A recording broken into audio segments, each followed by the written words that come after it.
right, we are back with Thompson to Clark. Brad, there's been a bit of good news, though it hasn't yet been made official.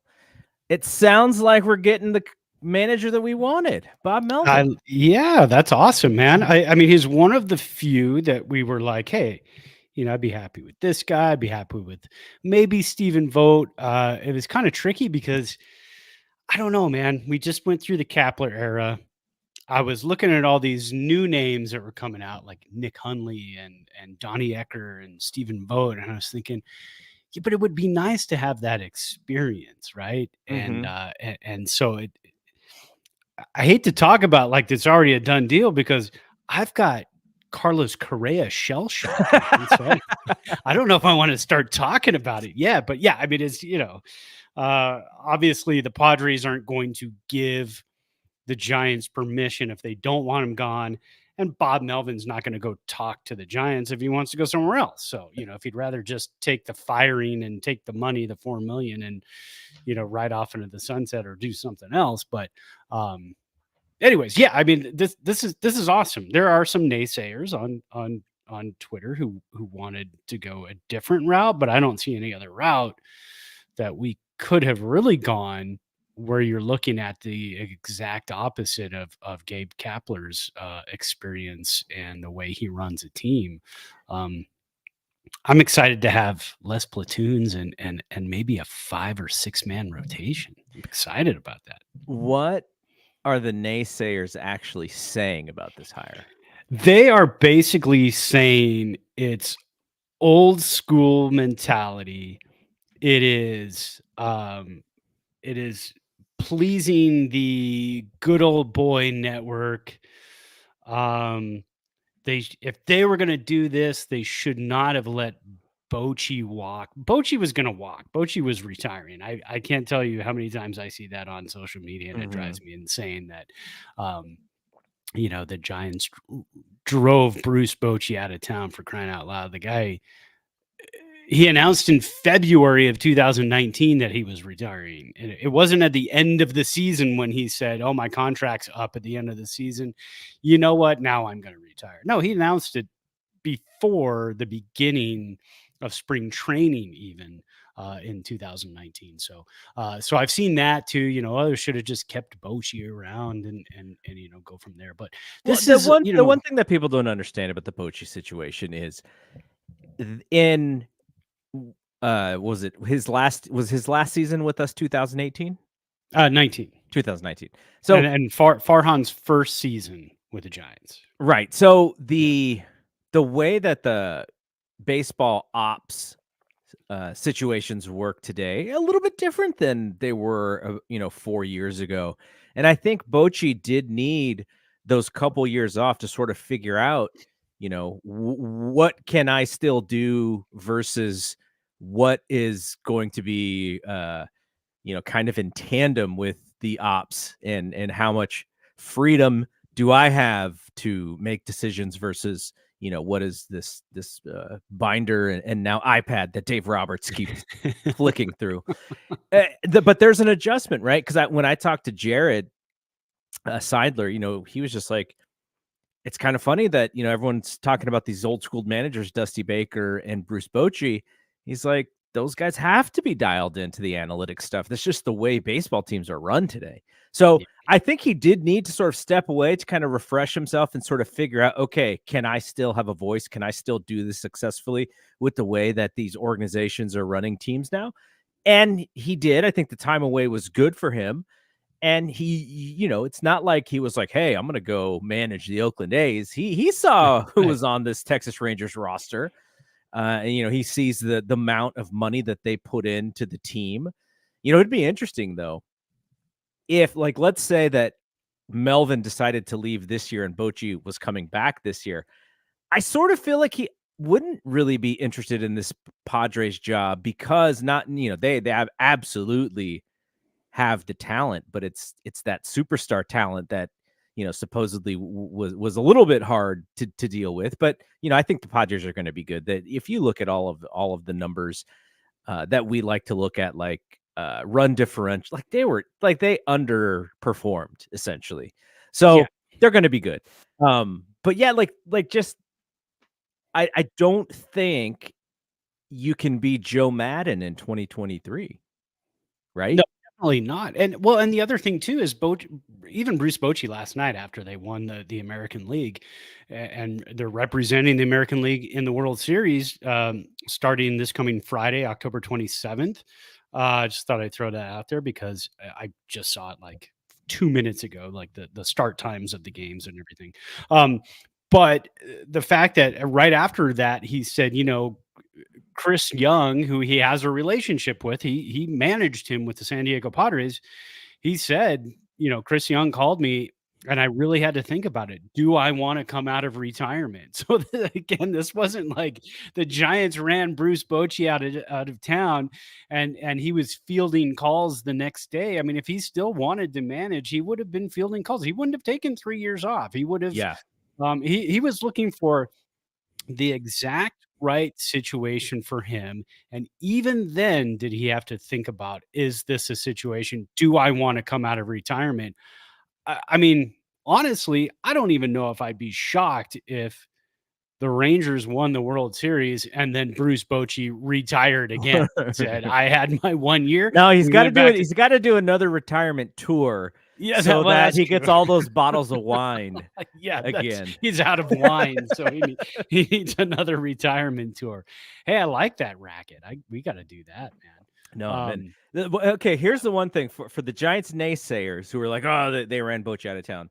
Yeah, Zadie doesn't take that job knowing that Bochy is more than likely going to still be around because he wants to run the show. They want to adjust, they want to update, they want to get closer to how the times of new baseball was. And I don't think Zadie takes that job if the Giants are like, Bochy's got to be the manager, because then that's already sort of like his job is to hire the manager. Like they all want their guys, right? And oh yeah, Kapler was his guy. So yeah, to some extent, not that they, ran him out of town, but I'm sure they were like, "Hey, Bruce, this is where we want to go.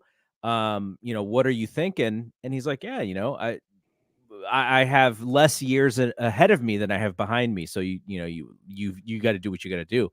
And look, if the Giants from 2015 to 2019, if they were a good baseball team, you don't have to make that decision to bring in yeah, someone new. You just roll with who you had.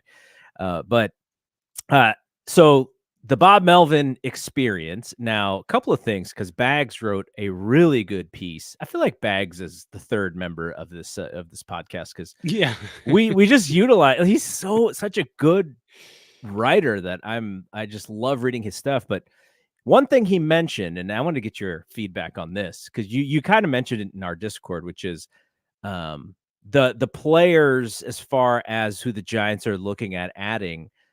One of those players is Yoshinobu Yamamoto, who we talked a little bit about last week, the pitcher from Japan, and also Jung Hoo Lee from the Korean League. They're looking hard at both of those guys. I mentioned that Pete Butilla was in Korea scouting him. He was on the video of that was posted to That's Twitter. pretty awesome. So the Bags specifically mentioned that Bob Melvin has a high reputation among the Japanese and Korean players he has managed over the years. And I totally forgot that he was the Mariners manager. I always think of him as Right. A's and Diamondbacks. But he managed Ichiro in 2003. And so he's got a good relationship there.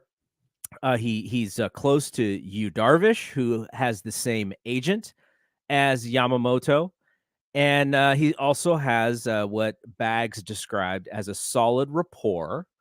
I always, whenever I see that word rapport, I always want to say Rappaport because of the actor Michael Rappaport. He has a solid rapport with Hae-Sung Kim, who was Lee's former teammate. And still close friend. So those things bode well. And, this is more towards, and the reason why I bring this up is because one of the things that Farhan mentioned when hiring a candidate is that that person has to be a marketer as well to help bring players to the team. And so this fits right in there. And so I want to add a third person. I want to get your thoughts on all three of these guys. Yep. But the third person I had in the back of my head, I wonder what his relationship is like with Juan Soto. That was the third one. So go for it. Talk about Yamamoto, Kim, and then you can mention Soto as well. Yeah, and I'm not well versed on Yamamoto and Kim, but everything I've seen, again, hey, shiny new toys coming over to here, to play in Major League Baseball for the first time ever. You want to put people in seats. I mean, that's kind of the way to do it. Yamamoto, the dominant pitcher over in Japan, won the pitching triple crown this season, and Juan Soto. God, the way we talk about Juan Soto sometimes, and how long we've talked about Juan Soto is, I kind of feel like we're talking about like a 30-year-old, a 31-year-old. Yeah. That guy's 24 years old, and he's got a lot of baseball left in him still. 160 home runs up to this point, and he's only 24 years old. He'll be a free agent after next season, so he's got 24 in the Padres brown stripes. And then it's possible, if he had a good relationship with Bob Melvin and he comes over the Giants.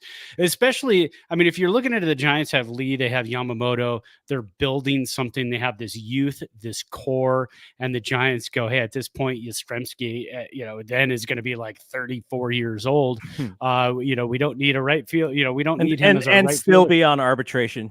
And still have like 3 RBers left for some. I have no idea how that works, but every time I look at it as a spot track, I feel like it just keeps adding arbitration years. And to get Juan Soto to be your right fielder in a team that's bustling and burgeoning, and then and again, we're going all out. We're looking very well ahead in the future, but and then say Shohei is in your is on your pitching staff. He's rehabbed the shoulder, everything's good, and he's in your lineup as your DH. And you got Juan Soto and Shohei and Yamamoto on the mound, and you've got Elliot Ramos hitting 45 bombs a year. No, I went too far. I want to bring up some comments from folks who are in the chat. Our guy Davis, aka Drip, who was reporting to Rod and I last night on We Want Winners from Viking Stadium. I don't know what the stadium is called. But he was in Minnesota watching Niners Vikings, and sad game for us. But he said, talking about Bochy, managing the same team for that long is tough. Sometimes teams do need a fresh new chance. And so the one thing about that is, I'm assuming that one of the coaches or that he's thinking of is Belichick in New England. Belichick has been there for 20 some odd years, and he is now an old man. Like, he's an old dude now. Has he forgotten how to coach football? No, not at all. Not against the Bills. but he's also someone who's very successful, all the Super Bowl rings. He's a rich man. He's not, I'm sure he's not grinding as hard as he was, 20 years ago when they were trying to put the Patriots on the map. So, baseball managers are a little bit different than that. Like, you don't, Kyle Shanahan is like, he's in the office at 5 a.m. and he doesn't leave until after 10 and his wife brings him dinner so that he can eat. Like, that's kind of like how, the grind, and you always hear about that. But I don't imagine that baseball managing is like that. I'm sure there's lots of communication constantly during the day about players, especially when you are that dialed in with baseball ops, as Kapler was with Zadie. But for Melvin, the interesting thing about Melvin is he has had small stops, except for his stop with the Oakland A's. And what I kind of forgot how long he was there. Yeah. He was there not quite as long as Bochy was with the Giants, but they were parallel at the same time, for many, many years. His stint with the A's, they won 80 games or more in 6 out of those 10 years, or maybe it's 11 years. Yeah, 6 out of those 11 years with the A's, and you're talking about a franchise that constantly was turning over the roster once those players became valuable for trade pieces. And so that, and then Zadie is partially crossing over with him for a few of those years.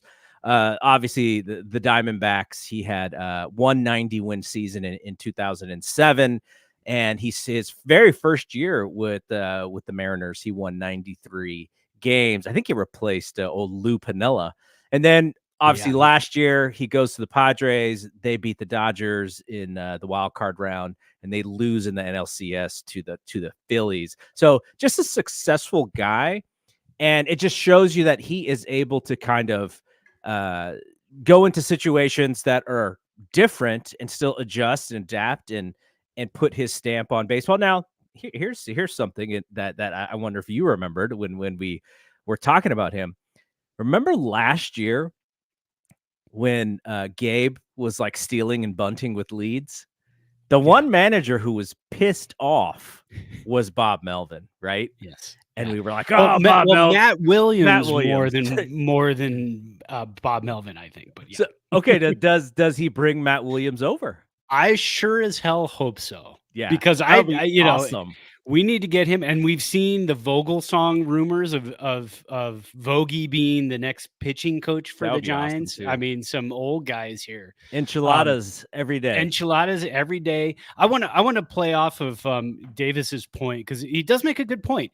And if you remember 2017, 18, and 19, the Giants were not a good team. Rough. They were a bad team. Didn't we have to bring back Pablo one of those years? We did, yeah, just to get some butts in the seats, man. And Hunter Pence, that was one of Hunter Pence's going away years, I think. And so, he was burned out. Time had kind of run its course. Then you bring in a guy like Bob Melvin, who has a history with young players. When you're an Oakland A's manager, it seems like 90% of your roster, your 26-man roster, is a young player. It's somebody who's just coming up from the minors. They turn over a roster, but they're good players. They're good young players. And Bob Melvin got the most out of those players. Well, what was Bruce Bochy? Kind of the opposite of that. How many times did we see Aaron Rowan in the outfield when we should have seen somebody else? I mean, he pulled all the strings, everything worked. I'm not knocking him, but he did like his old veterans more than he liked his young guys. Bob Melvin, I don't think we're going to have that problem with Bob Melvin.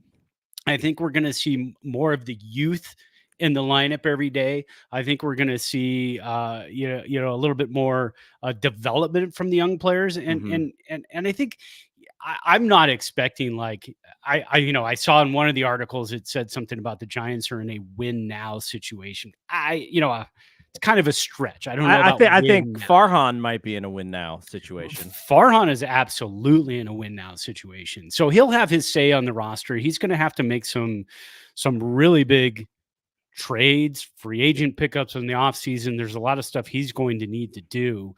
And Bob Melvin will take those pieces, and you've got the perfect manager to take the veterans, to take the youth, mesh them together, and create a lineup day in and day out that can go out there and compete and win ball games. So I'm excited about that. And I don't know, man. I'm getting a little too excited because I haven't seen, we haven't gotten a free agency official. Well, yeah. Also, it's not even official. Well, we haven't. We haven't. Hopefully tomorrow we'll hear about a press conference or something. Yeah, I think we're supposed to get it tomorrow, but we haven't gotten a free agency yet. I don't know what the roster is going to look like, because if Bob Melvin is managing, Mitch Haniger and Conforto and Speckler and all these other guys, and trying to work the same lineup we had last year. Yeah, maybe we get a couple more wins out of it, but I mean, it would be rough. So I'm expecting some moves, not gigantic moves. This isn't the Aaron Judge, Carlos Correa, Dansby Swanson offseason. Yeah. But there are players to be had. I mean, the Cincinnati Reds have a plethora of youth. And why not swing a trade for some of their younger players and try to bring some of those guys in who do have major league experience? But Jonathan India, somebody like that. Does Tyro Estrada go the other way if you bring in Jonathan India to play second? Maybe. I mean, some things can be done, But yeah, like you said, Farhan's in a win now. I think Bob Melvin, maybe they, he's in the last year of his contract. Maybe they give him a 1 or 2 year extension to kind of Yeah, hang it around. it does sound like it could be a small, not here for a good time, not for a long time situation. As he gets kind of to the end of his career, we're going to talk more about Melvin and his ties to the Giants here in a second. But I wanted to take Shelvin's comment. So Shelvin is like the third person on the podcast with Rod and I with We Want Winners, and Shelvin is also in the Phoenix area. And so obviously the Diamondbacks are playing later today for a shot to get to the World Series. So we're rooting for the Diamondbacks just because, they're the underdog. They're the upstart. And Well, we don't like Philly. Nobody likes Philly. well, Unless you're Mike Trout. Mike yeah. Trout likes Philly. I like Bryce, but that's about it. Yeah. And, Schwarber becoming Babe Ruth is not great. But he mentioned, Bob Melvin, and I just wanted to make that mention because Shelvin rooting for the Diamondbacks, and he's all over the 49ers stuff. So shout out to Shelvin. Okay, so let's talk about Melvin, because Bob Melvin was on two of my favorite. If you were to ask me, like, what are my top 7 or 8 favorite Giants teams, 2 of these seasons he was on these teams. 1986 San Francisco Giants. That is kind of the, where we finally started to see, you and I as young Giants fans, we finally started to see a team that we could kind of grasp. Young players, Thompson, Clark, Uribe, some old vets, Hackman Leonard. But that team just it grabbed my attention as a young baseball fan. Bob Melvin was the backup catcher to Bob Brenly on that team. He hit a robust 224 with 5 home runs and 25 RBI. But 1987 was, probably the best team that we had seen up to that point in our young baseball fan lives. He hit an even more robust 199, but he did have 11 jacks that year with 31 RBI. So that he also played in 88, but I think he was gone by 89. So there's ties there. He's also from the Bay Area. He went to Menlo Atherton High School, and he played at Cañada in Redwood City. So the guy is, then he managed with the A's for 11 years. So this is a perfect place for him. He's very comfortable here, and you like it when the guy comes home, and it's like a homecoming for him. So I just wanted to remind folks who, if they did not know, that Bob Melvin, he was kind of meant to be a Giants manager at some point, and very thankful if that is the case. And we hear from Farhan Zaidi tomorrow introducing Bob Melvin. I'm so pumped for it. A lot of times when we try and figure out, who do we want, it's never really the guy who we want. I think when Kapler came in, there was like really no reason to interview anybody else. I think Zaidi knew who he wanted.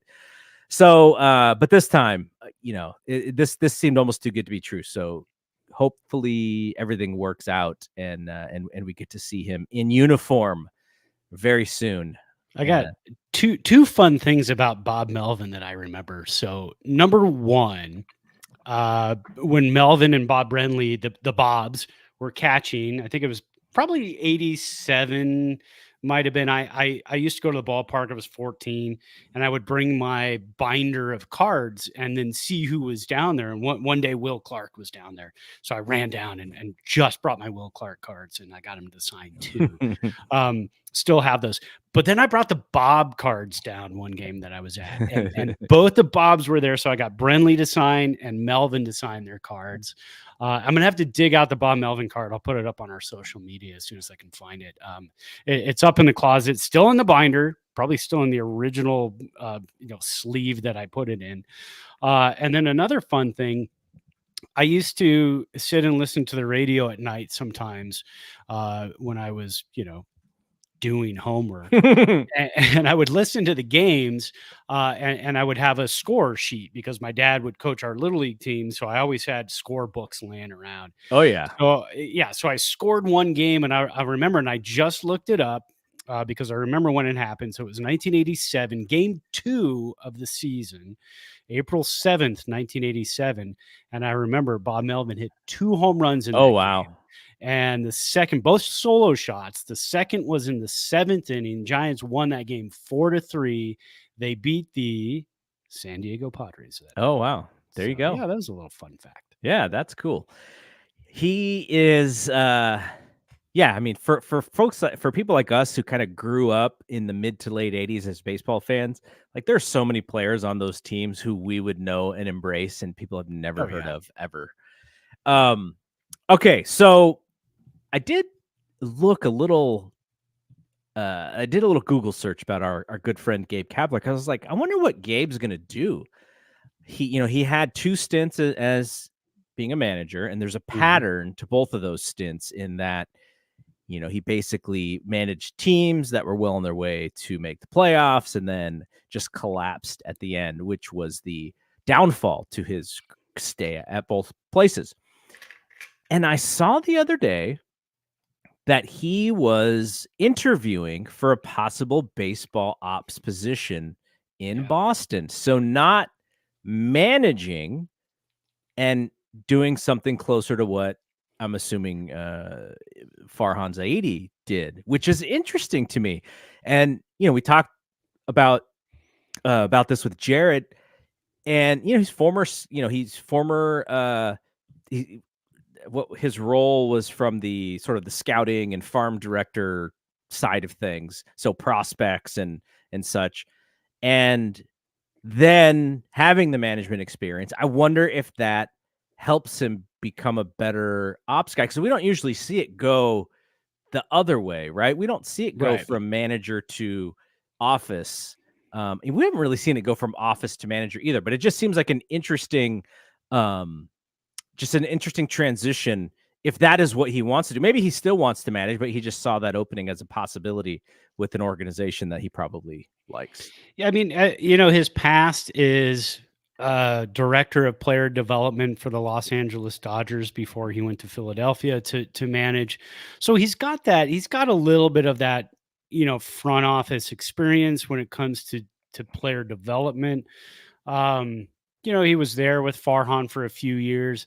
He's probably, you know what, and that probably clues you in too, is as how close Gabe Kapler was more to a front office guy the past couple of seasons than he was to a field manager. More like, we're going to analyze the numbers, we're going to put guys in positions where they think they can excel, and kind of lack that feel as a manager of, hey, this guy said he had a late night because one of his kids was having an issue last night. So, maybe we don't start him tonight because he needs a rest. I think your Bob Melvins and your Bruce Bochy's of the world are going to tune into that a little bit more. I'm not saying that's the case, but I'm just using that as a possible example of You kind mean of when how when things went. Yastrzemski said players sort of had to fend for themselves near the end of the year? That Gabe wasn't really checking in to make sure everyone was getting their 8 hours of sleep? Yeah, I think Gabe was just talking to Farhan and saying, "Hey, Farhan, what do you want me to do? What do you want this lineup to look like? Which guy are you going to bring up from the minors, and where do you want me to stick him in the lineup?" So, yeah, what do you want us to work on with Meckler when he comes up? Yeah. Not, oh, bring me up Meckler because I could use him here and we can win some ball games with him. I think it probably just got away from that. Mhm. But again, I don't have any insight. I don't know anybody in the Giants organization. That's just as a fan perspective. That's what I see. All right, we're going to talk a little bit about where we are in the baseball playoffs with the World Series coming on Friday. But before that, I just wanted to make one quick mention that for those watching on YouTube, Brian and I will be back tonight at 10 p.m. after the Warriors and the Suns open up NBA opening night. Right now, the Lakers and the Nuggets are battling it out, and Not looking good for the Lakers so far. Oh, so sad for the Lakers. 2 years in a row. They have to watch the ring ceremony. Last year they Yeah, had to watch the Warriors get their ring, and this year they had to watch Denver get their ring. So mean. and they're But getting smoked right now, huh? yeah, 40-24 as we are recording.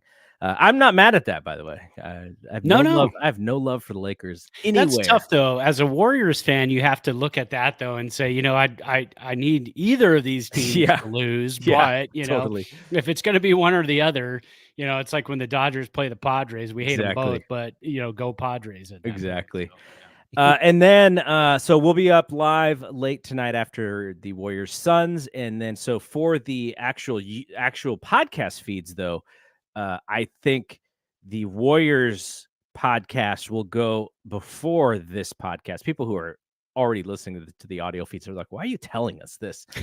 I'm just kind of trying to figure out how it's going to work in my Yeah. own brain. But yeah, so there Dial will it be in. lots of content tonight. So that is that. And then let's talk about what we are drinking here. Now, Yeah. I sent you a photo last week of I made a Whole Foods run because you talked about the Trader Joe's, and I was like, oh yeah, and what about Whole Foods? I wonder if Whole Foods has spirits and liquor and such. And they had a pretty nice collection of whiskeys that I would normally not see unless you went to like a Bevmo or Total Wine or one of those type of places. And so I picked up a Japanese whiskey. I did not have it here tonight. I think I'm going to save it for next week. Just so many stuff going on. And I was like, you know what? I'm going to do the old fashioned mix that I got Yeah, from you Trader you got a Joe's. lot. You got a lot of shows tonight, man. I know. It's nuts. But it's just the watching of all the stuff too, and watching and Yeah, thinking for about sure. it and trying to prioritize my day. But so Trader Joe's old fashioned mix, that was my go-to. I needed something kind of flavorful. I'm just running all around today, and I wanted something that was a little bit more flavorful than just like some straight up whiskey. So that's what I went with. What did you go with? You know what? I went. I know I talked about it. I don't want to early celebrate, but I'm early celebrating, man. I went with the Thompson to Clark. I was like, screw this, man. I'm having our signature There you drink. go. We're getting our new manager. It's a guy we can all get on board with. They keep calling him Bo Mel. They're like, he goes, everybody knows him as Bo Mel. That's what Shelvin called him too. Yeah, but the whole 10 years he was in Oakland, I don't think I ever heard that. I never heard that either. I never heard that. But as a Giants fan, maybe we were closed off. We were too busy winning Yeah, championships exactly. to know what his nickname That's was. what we were But thinking. either way, I'm gonna call him Bo Mel now because that's what he goes by. But yeah, so I went Thompson to Clark. I'm doing a little celebrating here early. It's Halloween season, so we're watching all the Ghost Adventure shows at night. And I don't know if you're into Ghost Adventures, that crazy old Zach Baggins from Vegas. He does a lot of stuff up here in Virginia City, a lot of haunted. Oh, all right. There you go. I got a thumbs up. I don't know. we got a lot of ghost haunts up in Virginia City here, which is right up the mountain. Like if you look out that window there's a mountain that goes right up to Virginia City. A lot of haunted stuff up there. And so he does a lot of shows. So we'll be watching that tonight. So I always like to have a drink with my shows. So I'll probably finish this off and bust out like a light beer or something. But I don't know. Are you guys into the Halloween shows? Do you guys do the Halloween programs? Not really. No, the scary stuff. No, I mean, because the kids are kind of young, so yeah, that's true. We can't really watch too much of the scary stuff around my 8-year-old stepdaughter. Oh, true. But remind people who may be new to the Thompson to Clark cocktail that you created. Remind people what is in that. So I didn't bring in the tequila with me because whenever I bring in the spirit with me, I pour more. Yeah, there you go. So I left it outside of the room. So it's this is 1.5 ounces of Terramana tequila, the Rocks Terramana tequila. The silver. The silver. That's the key ingredient. I've made it with other tequilas before. This is the stuff. The Zevia grapefruit citrus, which is sugar-free. no caffeine or anything like that. And then I don't know if you could see it, but a little sprig of lime in there. There you go. Squeeze it in there, and sometimes 2 ounces of tequila, sometimes 1.5. I wanted to have a beer later, so I went 1.5. 1.5. That's smart. Yeah, just That's kind of, smart. try to keep it good in there. But yeah, so it's usually more of a summer drink, but it's our signature show drink. So for that, it's kind of plays off of a Paloma, and then with getting Bomel, There you go. Bob Melvin, I had to pour a winner. It is also on our Instagram page, Yes. BSPN_media. We have a graphic of the Thompson to Clark if you want to check that out. All right, let's for these next 10 minutes or so, just interested in your thoughts on the playoffs as we got to the championship series. The Texas Rangers beat the Houston Astros the last 2 games, and it turns into like kind of 2 blowouts in the last 2 games, and that was kind of surprising to me. I didn't expect the Rangers to just offensively go berserk, but Oh yeah, the one thing that you do recognize during this playoffs is the playoff aces aren't the playoff aces of what there's no mad bum just dominating and throwing 9 and going like, hey, everyone get on my back. It's much more how the Giants kind of use their pitching this year during the season. It's like, okay, Max Scherzer, we want like 3 or 4, and he's like, guys, I got 2 2/3. That's all I got. Yeah, exactly. Like, all right. We got Montgomery. He's coming in, and just interesting how the pitching staffs are used right now. And then who was the starter for the Astros yesterday? Christian, is it Javier? Javier Vasquez, right? I thought it was Christian. Isn't his name Christian Javier? Whatever his name is. Yeah. I'll have to look it up. So he did even finish the first inning. Like, we're so used to in the Giants run, but now that we have to sort of say this, the Giants run was 10 years ago, the last one. Yeah. Pitching is so different today. And I guess that was the thing that I was a little bit surprised about is Christian there's really, Javier, you're right. yeah, is there's really no ace who's just going to go 7 or 8. Verlander, how he had been in the past, obviously Bumgarner, pitchers like that. And it's much more about how you utilize that bullpen. And I know Philadelphia and Diamondbacks, which starting as we are talking and getting to the end of this show. And so we won't know who wins right now, but you're starting a rookie for Arizona, but you don't need 5 or 6 innings out of the rookie. You need like a handful. You need to stay in the game so you could turn it over and allow the bullpen to do work. So that is a little bit less pressure, I guess, if you're starting a young player. It's just knowing that he's just got to get us to a good start, and if not, then we got to quick hook him. So just thoughts on what we've seen so far. Texas, even if the Diamondbacks lose this game 7, what a hell of a postseason for them, spanking the Dodgers and then coming back against Philadelphia, who got their reps in last year's postseason and probably thought they were going to walk through the Diamondbacks. Just fantastic postseason for them. Do you have any thoughts on who may be a favorite on Friday, depending on who wins this week or tonight? Well, and we're talking about the Diamondbacks and the Phillies, 2 wild card teams too. So that's what makes it even more fun. I know everybody hates that, and the teams with the best records. It should be in the American League. It should have been the Orioles and the Astros, and over here it should have been the Dodgers and I'm trying to remember who had the second best record. I mean, it's been such a long playoff series, but yeah, and. No, the Dodgers had the second best record. I think it was Braves and Dodgers, right? Oh, that's right. Braves and Dodgers. So, everybody thought, well, it should be them in the National League Championship Series. But no.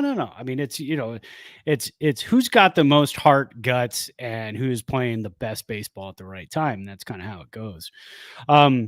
But, talking about that too, and talking earlier about, the Giants, we can go out and get Yamamoto, we can go out and get Lee, we can, bolster the lineup or bolster the pitching staff, the starters and the bullpen and everything else.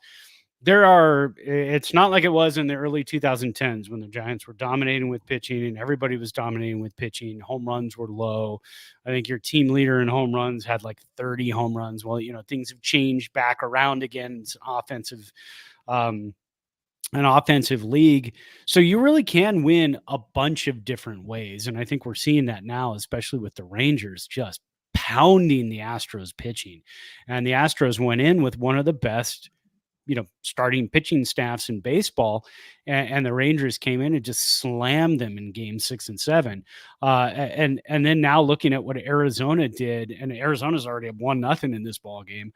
But what they did yesterday in game 6, where they came out just swinging and scored, I think it was 3 runs in the first inning, or second inning, and just kind of started, beating up Philly's pitching. This is the year of the offense. And so if the Giants want to compete and go deep into the playoffs, yes, you've got to have a couple of good frontline starters. And you also have to have a manager that can really feel the starters, feel the bullpen, know when to make changes. I mean, look at Bruce Bochy. He did a fantastic job in the series against the Astros. And so I think that's what the Giants need to do to get back there, and they're on their way with Bob Melvin, and they're on their way with youth, and then grabbing a couple of pieces to kind of help them out along the way. But man, I would like to see Arizona win, but I honestly think Philly and Texas would be a much better series. I think there would be a lot more fireworks. Anytime you have a playoff game in Philadelphia, I think you're in for some excitement. I mean, no offense, Arizona, but I think I'd like to see the Philly crowd more than I'd like to see the Arizona crowd for the next week and a half. But that's just we still might be able to go to Arizona. Yeah, that's true. Quick flight to Phoenix. Come on. Yeah, because I mean the games are starting in Texas. So let's say Arizona's down 2-0, and then they lose game 3, and they're down 3-0. You might be able to get some pretty, decent prices for game 4 if you wanted to. I'm excited. Just having Bochy back in is such a great story. Having Dusty Baker in there would have been a great story too. But did you see the stat that was up before the game, which is Bochy had never lost a game 7 and Dusty had never won a game 7? Yeah. Oh, that was brutal. That was brutal. Yes, and we do know about one of Dusty Baker's game 7 losses all too well. Yeah. We know more about his game 6 loss. Yes. Than we do. I mean, the game 7 that one was rough. I think that was the worst for game 6 was rough, but to not even come out, not even show up swinging in 2002 in game 7, that was tough. And then on the other side, Philly, Arizona. Whether it's a cool story, but I think the thing about Arizona is I'm not sure they can go toe to toe with Texas. I would love to see it if they could. Like if you foretold the future and you said Arizona is going to go 7 games, Philly's going to go 7 games, I might say I want to see Arizona. Like it's a better story. Yeah.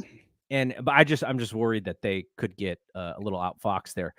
But we're going to end this show a little bit earlier than usual. We usually try to get closer to an hour, but lots of stuff is going on. We both want to get to our TV so we can turn on the baseball game. Basketball game's going on. I got Warriors at 7, which I'm going to kind of delay because I watched the 49ers all day yesterday, and I don't, I want to hang out with my wife a little bit tonight and get to some stuff for us to watch. Did you ask her if she wants to hang out with you?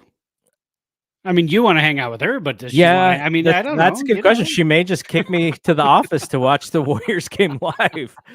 We're coming up on this coming Friday is 22 years of marriage. And so there's times where it's like, hey, what are you doing tonight? She's like, I'm just reading. I'm like, cool, all right, I'll just go watch some shows or something. I mean, you know, it happens.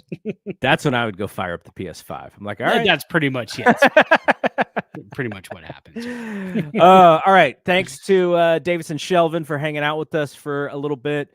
Good luck to Shelvin and his Diamondbacks. And I'll be getting ready for Warriors Suns here, and hopefully having my voice for the podcast tonight. So for Brad, I am Double G. We will see you when we see you. Peace out. Peace.